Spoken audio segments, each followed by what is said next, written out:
Magkakaiba ang pananaw ng mga kinatawan sa Kamara hinggil sa hangganan ng anti-political dynasty bill. Mungkahi naman ng isang eksperto, mas mainam na tutukan ang paggawa ng epektibong parusa sa mga kurakot na opisyal. Yan ang ulat ni Vel Custodio. Hati ang opinyon ng mga kinatawan at resource persons sa pagdinig ng House Committee on Suffrage and Electoral Reform patungkol sa hangganan ng consanguinity at affinity kung saan papasok ang Anti-Political Dynasty Bill. Ang Anti-Political Dynasty Bill ay isa sa mga priority bill sa Legislative Executive Development Advisory Council o LEDAC, alinsunod sa direktiba ni Pangulong Ferdinand R. Marcos Jr.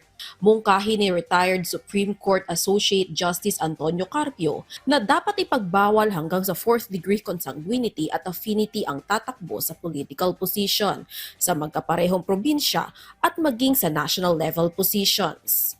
The Constitution recognizes that the 4th degree of consanguinity can be a limitation on appointment. Under the Constitution, the President cannot appoint relatives by consanguinity or affinity within the 4th civil degree. Kung sakaling maisabatas ito, pagbabawalang tumakbo ang anak at magulang hanggang sa mga kamag-anak, kabilang ang first cousin. Bawal din tumakbo sa posisyon sa gobyerno ang asawa maging ang mga in-laws. Ani Carpio, parte na ng legal system ang pagtatala ng mga kamag-anak hanggang sa 4th degree of consanguinity o affinity, kagaya ng pagpa-file ng SALN. It's also in the Code of Conduct for Government Employees.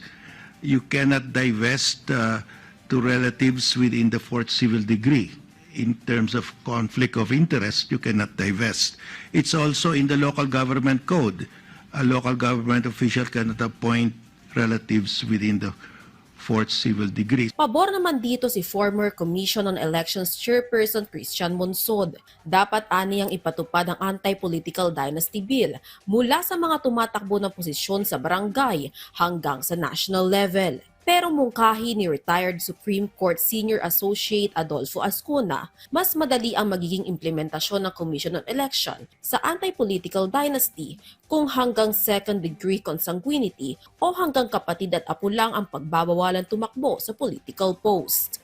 4 degrees might be an overreach and difficult to implement in view of the thousands of candidates involved, and verification of the relationship may be difficult. Dagdag pa ni Ascona, dapat may at least 1-term gap bago ulit payagang tumakbo ang kamag-anak. Sinegundahan din ni Lone District of Pasig Representative Roman Romulo si Ascona.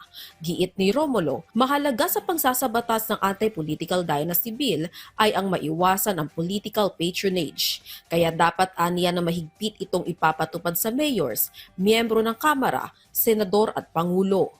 Ayon naman kay political scientist Clarita Carlos, wala namang direct relation ang political dynasty at ang korupsyon. Dapat aniyang tutukan ay ang paggawa ng epektibong solusyon at parusa sa mga korap na opisyal ng gobyerno. So should political dynasties be banned? This is my last frame. No. You ban it only when you have not put into place a parliamentary system, as I have proposed, and the electoral reforms that I have proposed to. Vel Custodio, para sa Pambansang TV sa Bagong Pilipinas.